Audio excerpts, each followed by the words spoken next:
З ім'ям Всемилостивого і милучого Творця. Вся хвала Аллаху, Господові світів. Нехай будуть привітання Аллаха над його посланником Мухаммадом і всіма пророками та посланцями Божими.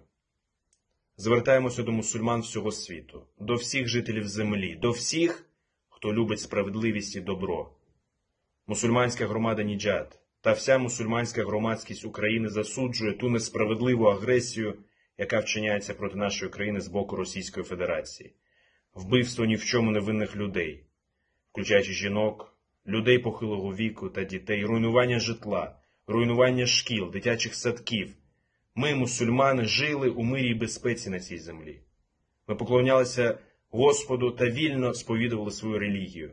Ми користувалися повагою, добрим ставленням та дотриманням всіх наших прав. На планеті мало таких місць, як Україна, де представники різних націй, різних рас, які розмовляють різними мовами, почувалися б так само вільно і ставилися б один до одного так само терпимо і шанобливо, як це було в Україні. Ми молимо Всевишнього Творця, ми молимо Господа небес та землі, щоб Він захистив цю країну, щоб Він захистив її народ, та своєю милістю Він позбавив її від зла беззаконників.